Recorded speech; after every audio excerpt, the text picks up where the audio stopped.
Here today for the early kick-off at Selhurst Park, Crystal Palace taking on Manchester United with a chance for the league leaders to go 12 points clear, with the all depending on Watford's result later in the weekend or the day. I'm not sure when they play exactly, but as you can see, 9-point lead at the top, but they are on a bit of a losing record at the moment. They have, of course, lost to Huddersfield, but they have the least losses of the season with only 3. It is quite the story, isn't it? Well, Gregg Popovich is a winner in football as of the last match, being a winner of the Carabao Cup. It's certainly one to put on your CV. Like we said, a lot of people downplay the competition, but for Gregg Popovich, it'll be one of utmost importance as it is his first ever silverware tasting as a head coach, and boy is that man making a name for himself in this sport. Wayne Hennessy starts in goal for Palace. Fuzi Mensah is actually permitted against his former club, which is still bizarre that they haven't fixed. Van Aanholt, the rest of the defence, Townsend is with Redwood, Mitrovic and Jason Punchin. It's Santos up front with Christian Benteke today, in a where Johan Cabaye there, only making the bench. The Popovich's team only reaches about 2 changes from the team at the Carabao Cup final. David Hare stays in goal with Rojo, Jones and Baye staying in the defence. The changes are in the midfield and the attacking. So Wilfred Zaha with Matic, Marta, Herrera and Rowan Solby. Martial is paired up with Lukaku this time up top, with no change to the bench from last time out. Only that Zlatan drops to the bench with Marcus Rashford. It's a question now if Manchester United can just hold on, but 9 points is never a comfortable margin. But we have got just around 10 games left of the season now. Here is Ramadan Solby, who played really well against Huddersfield, to be fair. One of the bright.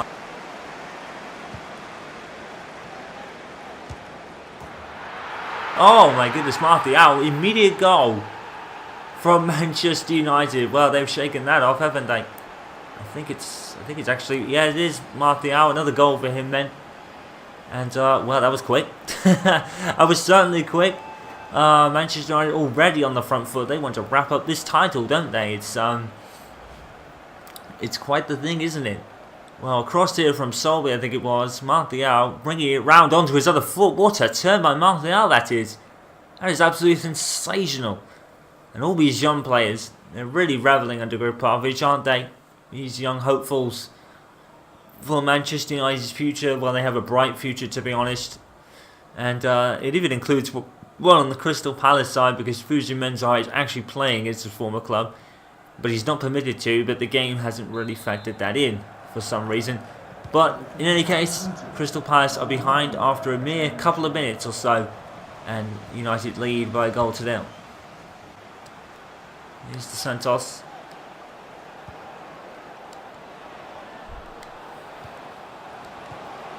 Townsend pokes it through to Benteke. Redwood. And out. I'm not sure who that was. It was wide. I think it came off Jones. I think it's a corner. Phil Jones has been sensational this season. Really finding the run of games he could never really get because of his injury. Or constant injuries. But this season he's managed to keep himself on the pitch. And United have benefited a lot as a result. David De Gea flies out, goal for Palace. Oh, and David De Gea, that's an error. David De Gea flying at things that don't exist. And he still is prone to doing that. The captain, Scott Dan, I believe that is, has scored for Palace. And David De Gea, yet again, just cannot get a clean sheet. But I think he takes the blame here. Yeah, he does. He's way out of position, to be fair. I think the first shot goes off the post. And Scott Dan makes sure it goes in. And David De Gea is just caught out of position. A bit of the old David De Gea creeping in with that one. And Scott Dan, most unlikely of scorers, has drawn Palace level. And it's just something about the defence of Manchester United that just isn't right at the moment. Gregg Popovich did not buy any defenders in the transfer window. He bought fullbacks Ryan Bertrand and Benjamin Henrichs, but he didn't really buy an established centre-back. He stuck with Jones, Baye and Rojo, and whereas they have been one of the forces for United this season, they just cannot keep clean sheets amongst themselves. I don't think that's going to have to be a change amongst the keeper. That's ridiculous.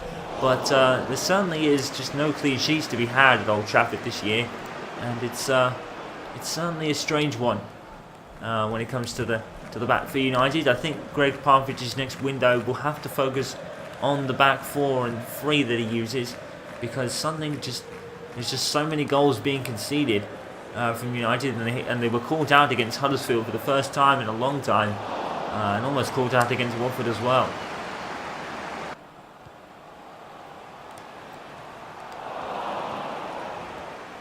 Here's Benteke. Here's Jason punching back to Benteke. He's just not having that day, is he? Saved by De Gea. I mean, to be fair to David De Gea, he's not conceding goals all over the place, and I think that is the case for all Manchester United goalkeepers, to be fair to them. I guess you don't need clean sheets when your team is free scoring like United have been all season, to be honest. Townsend. And here's Benteke again, and he's put it in finally.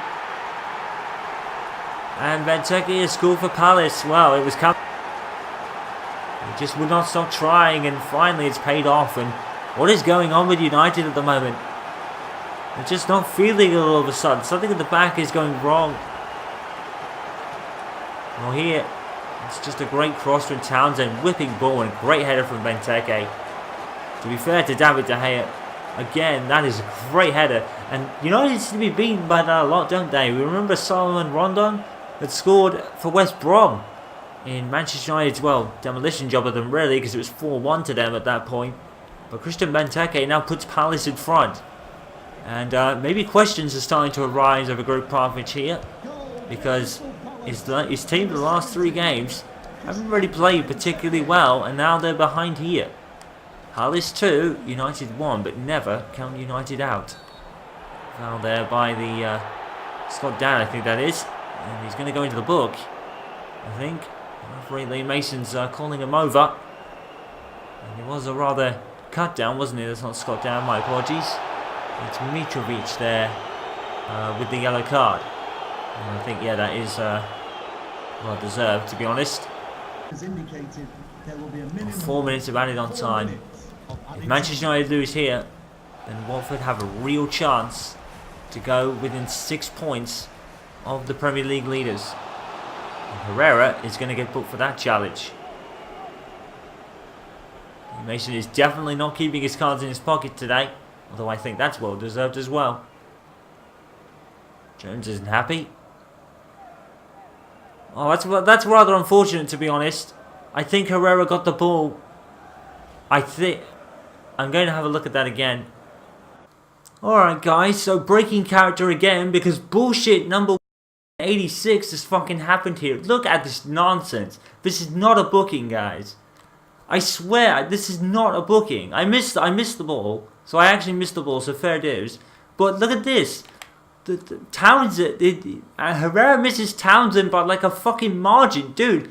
That's like the widest margin of miss ever. Now look, watch what happens. So Townsend turns there. Herrera hits the ball with his hand, so that's handball anyway. So is that what he's booked for? No, but then watch this. So Herrera gets up, and then Townsend goes down, and Herrera's booked for that. My fucking god, does this game suck. Seriously, this game fucking blows, man. It's so bad. I mean, fair enough. If Herrera is booked for handball there, I suppose. But if he's booked for the foul, what the fuck? Dude, this game, I can only think that Herrera is booked for intentional handball. But as far as I'm concerned, I don't think the game even factors that in. What the fuck? If Herrera's booked for that foul, I'm not sure if he is, but if he's booked for that foul, that's fucking nonsense. FIFA 18 fucking blows. Period. It blows. It's a terrible game. It's a fucking terrible game. This is why I've been so slow playing these games, because I don't have any ambition to play this game, because it fucking sucks. It is the worst FIFA I have ever played. The worst. Absolute worst. Another bullshit fucking thing that just happens in fucking FIFA 18. This game blows, man. Oh my god. And we're nearing the end of the half anyway. Here's Townsend again. It's into Benteke. It's 3-1. And Christian Benteke has scored again. And quite honestly, it's another kind of gift for them, to be honest. And I don't know what is happening with United here. And Townsend has actually been some sort of cases the player of the game. And Benteke, it gets ahead of Jones, and it's another defensive mishap from United. It's looking a bit of a shambles at the back, isn't it? And it seems to be more they're getting caught out. But Christian Benteke, well, he's only got 3 goals all season long. Before today, he's got 2 in a game. Maybe this is a little resurgence of form for Christian Benteke. And Manchester United, well, they have it all to do, really. 3-1 down, and it's looking as bad as it did against Huddersfield. Well, Manchester United, what can you say? What is going wrong here at Old Trafford? All of this, well, not here at Old Trafford, but here at Selhurst Park, Manchester United finding more holes in their defence, to be honest. Andros Townsend with 2 assists and 2 goals for Christian Benteke. But something is not right with Manchester United. The early goal from Martial completely cancelled out. And Palace, well, they're on a bit of a roll now, aren't they? 3-1, and Gregg Popovich once again has it all to do. Manchester United, well, they have it all to do. They have a half to do it, and we know they can do it. Zaha into Lukaku! And immediately, as I say that, Lukaku gives them a goal. Well, that's just the way it works. Curse of the commentators for the other side for a change. It normally happens when I'm mentioning something about United, but today it's happened to Palace, and Lukaku, well, he poaches those goals, doesn't he? 3-2, and United back in this game. Well, Gregg Popovich, he certainly has the comeback factor, doesn't he? Certainly does. And his teams don't give up for him, and that's a good sign. Greg is certainly winning over the locker room in Manchester United, and it's showing on the pitch with their fight and determination, even when they go behind. And, well, Marcus Rashford, you would throw him on in this scenario, but maybe they don't need him. Because right now, United look in the ascendancy, look at Zaha just flying down the wing with no one anywhere near him at the moment. Well, it's almost no surprise for a Manchester United substitution side of things. It's Romelu Lukaku being replaced by Marcus Rashford, who seems to get goals for fun. To be quite honest, it's a wonder why he isn't starting, but it is quite the unusual kind of conundrum. Like Marcus Rashford, every time he comes on, he scores. Townsend takes the free kick.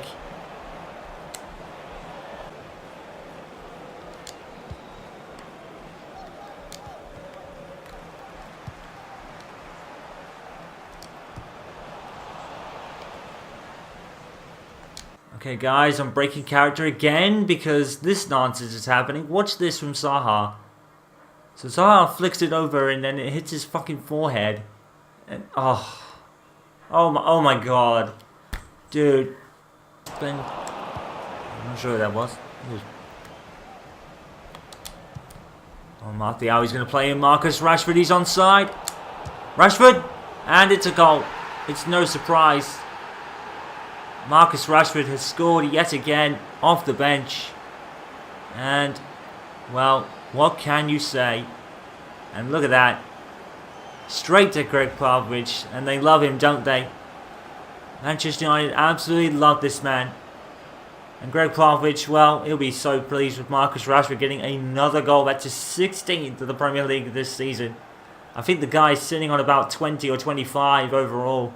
Last time we checked the overall stats, and that's just love from his team to his coach. And that's 13 goals for Rashford, my apologies.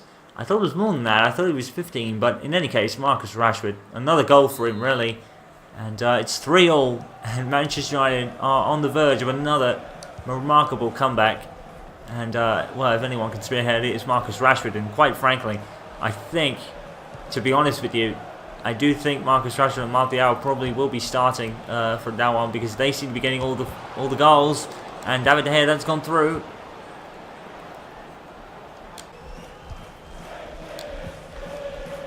Oh, wonderful movement. And all of a sudden, Manchester United in the ascendancy here. And That's going to be a booking for Scott Dan, I think. Unless he's the man already booked, I don't think he is.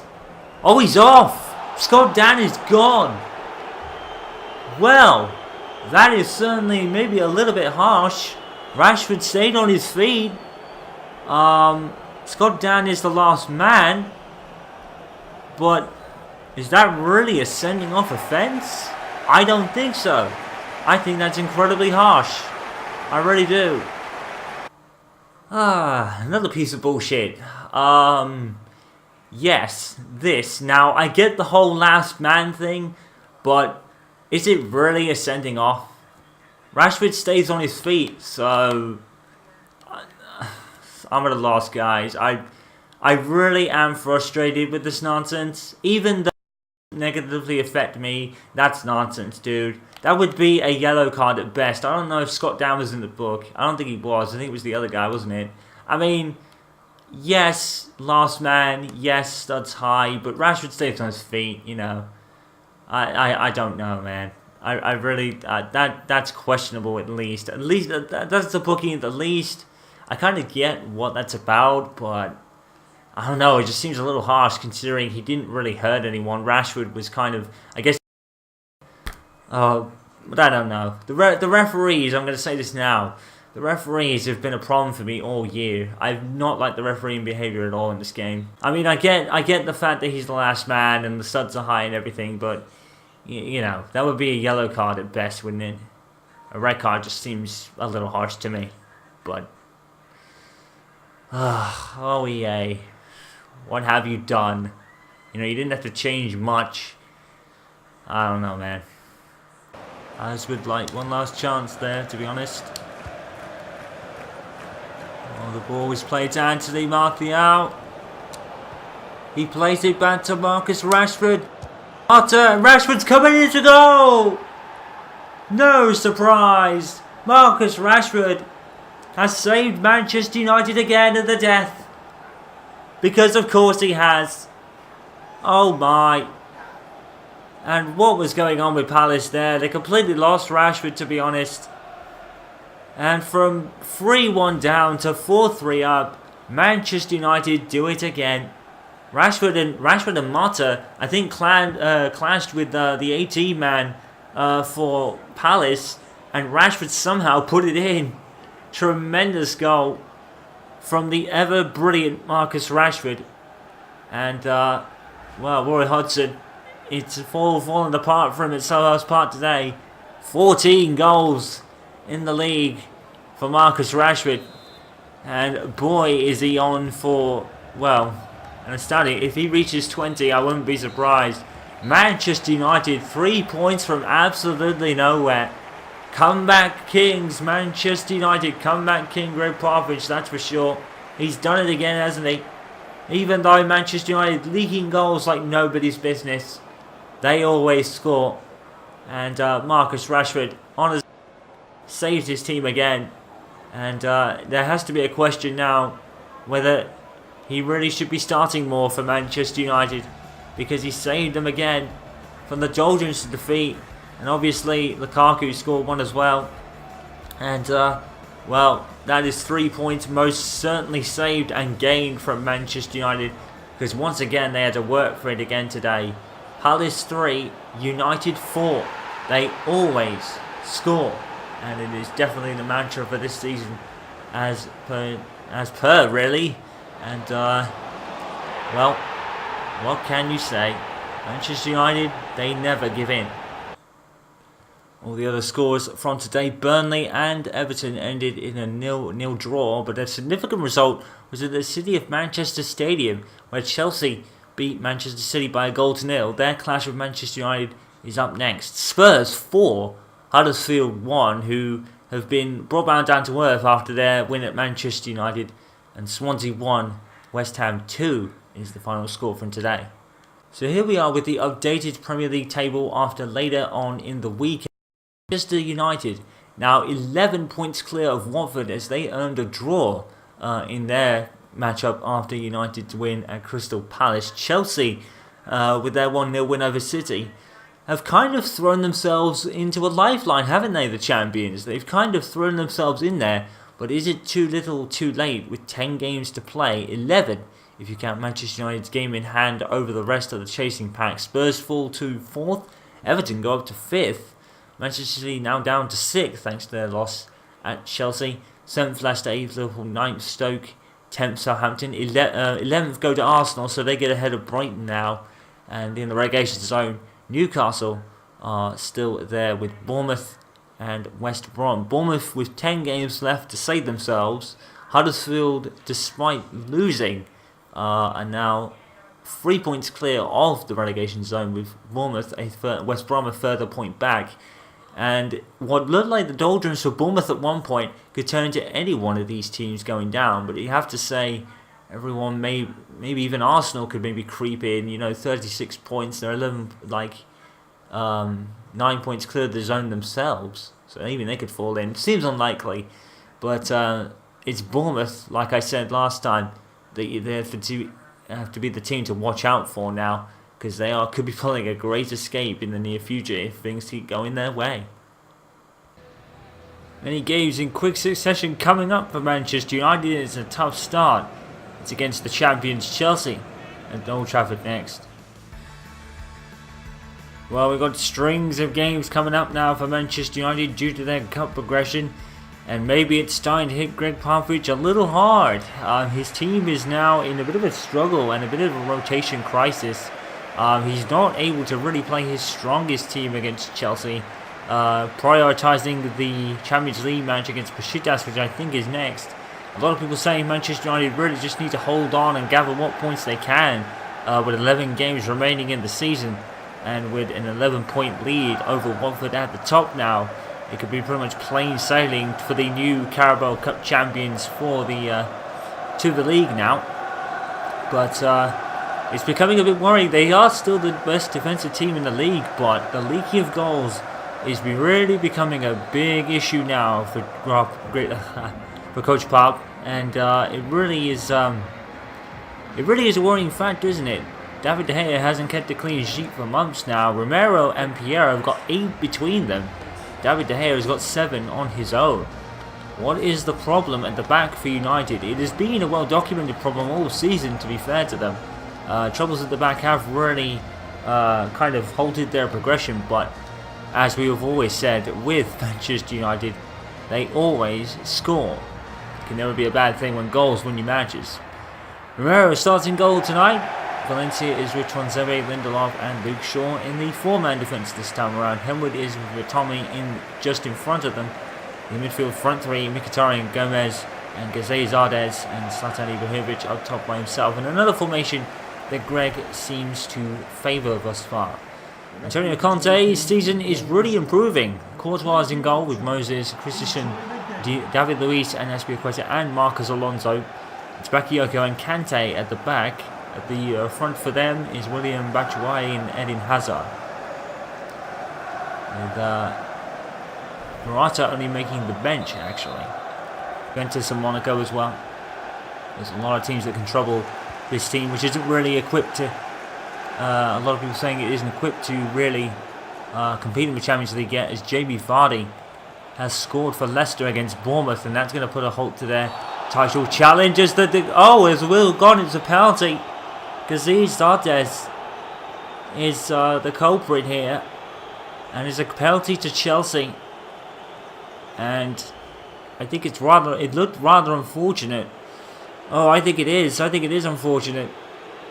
I think it really is unfortunate for Gazay Zardes. He kind of got the ball. I think the player tried to sidestep Zardes after that and ran into a bit of trouble. And Eden Hazard has put it in the back of the net. Penalty to Chelsea. It's a little harsh, but Eden Hazard convincingly puts it past Romero.